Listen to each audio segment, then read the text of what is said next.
The Sahaba, when arrows were flying on the day of Uhud, they were jumping up to try and stop it from hitting the Prophet ﷺ.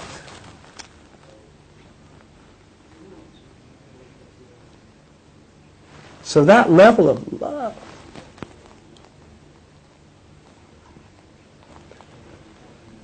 that's what you want people to have.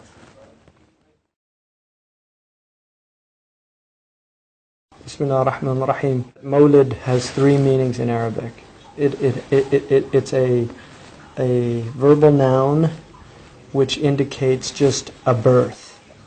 And then it's also a noun of time and a noun of place. So the Mawlid is, if you mean a place, it's the physical place the Prophet was born. That's called Ism Makan.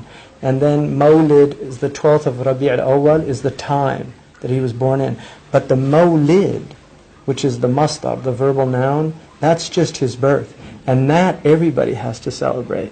You can debate about time and place, but everybody has to celebrate the birth. In other words, they have to feel joy that he was born. And they should do that every day. I mean, we should have that feeling of joy every day. So celebrating it in the month of Rabi' al-Awwal is something that was introduced in the 7th century. And that's debatable. I really don't have a problem with scholars that don't agree with that position, and I don't think people should get fanatical about it. But the majority of scholars have always felt it was a good thing because, I mean, if you have an alarm clock that wakes you up for Fajr, that's a bid'ah. It's an innovation. But if that's what you need to get up for Fajr, then that's what you use. Now, if you're living a life in which the qualities of the Prophet ﷺ are absent from it, which is the state of the Muslim Ummah, we don't even have exemplars anymore. We don't have ulama walking around that remind you of the Messenger of God in their character, in their behavior. And so it is good to take time throughout the year. I mean, I think it's good to do it throughout the year, to read the Shama'il, the qualities of the Prophet ﷺ from Imam al-Tirmidhi, to read the Seerah of the Prophet. And it's certainly good for people to get together and hear people that have spent their life studying these things to share with us the fruit of a lifetime of reflection, of prayer on the Prophet ﷺ, of love of him, and they share it with others because it's infectious.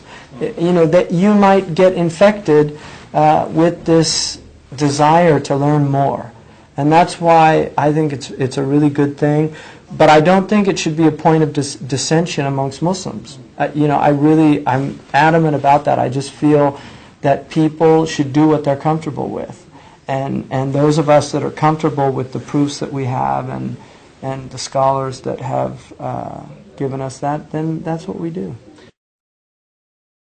See, I was reading the other day, In the Barbary States, which was written by, I think it was an American who was visiting Morocco, Algeria, Tunisia. This is turn of the century, 20th century. So it's like 1904 or 5. And this is still Ottoman, period. So he said that when he was in Tunisia, he was there for the month of Rabi' al-Awwal. And he described the festivities, the fact that there were candles lit all through the souk. And he said it was amazing. People put out in their houses lanterns. They spread candy to the children. Like they would walk and they would, spread the candy for the little children. And then there was all of these gatherings. And he said it went on for days. And that is the way the Ummah used to be. I mean, there was a lot of love shown. And the thing is, the Prophet ﷺ said in a hadith that Imam al-Tabarani relates, he said, "Allimu awladukum thalatha khisal." Teach your children 3 qualities. Khasla is a quality that a person has. Teach your children 3 qualities. The first one, hubb nabiyyikum, love of your Prophet. The first one. And the second one is love of his family. And the third is to recite the Quran. He didn't say love of recitation of the Quran because children have a hard time reciting the Quran. Teach them how to do it, and then they'll grow to love it.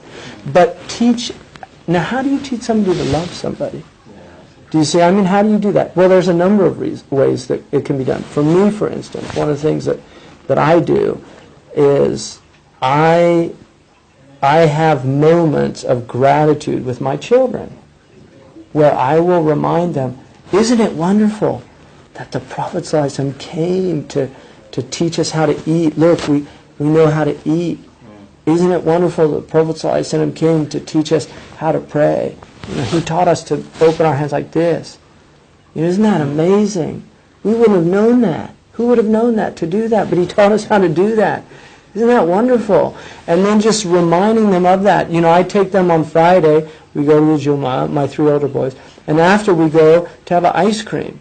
Because I want them to associate Jumu'ah with a sweet thing. Like, it's exciting. And so they're looking forward to Friday. And then we talk about the khutbah.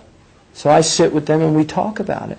And we talk about the Prophet ﷺ. And then I ask them things, how many children did he have? And then we talk about the children.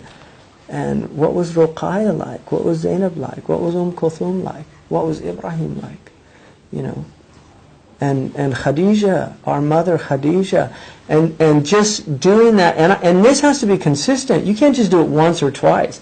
This is like all the time. So that they are immersed in this sense of everything we have is because of the Prophet sallallahu alaihi wasallam. Do you see? I mean, that's how they experience it, because you have to teach them to love the Prophet. And I gave a khutbah last week, and one of the things I said in the khutbah, and my boys were there, all 3 of them. One of the things I said was that the Sahaba, when arrows were flying on the day of Uhud, they were jumping up to try and stop it from hitting the Prophet sallallahu alaihi wasallam.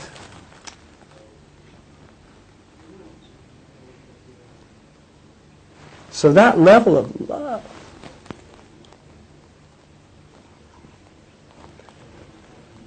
that's what you want people to have. That they love the Prophet. Because you can't teach that. That comes from that's what a parent will do for its child. You see. I mean, when you hear bullets, everybody hits the ground. You have to train Secret Service to go against their nature. But if you hear bullets and your child's there, you're going to run to cover that child if you've got any humanity. Why? Because that child is precious to you. More precious than yourself. And that's what they had about the Prophet sallallahu alaihi wasallam. He was more precious to them than their own selves. And he said, you have not tasted the sweetness of faith. مَا ذَاقَ حَلَاوَةَ الْإِيمَانِ حَتَّى until يَكُونَ اللَّهُ وَرَسُولُهُ أَحَبَّ إِلَيْهِ مِمَّا سِوَاهُمَا. Until Allah and His Messenger are more beloved to him than his own self.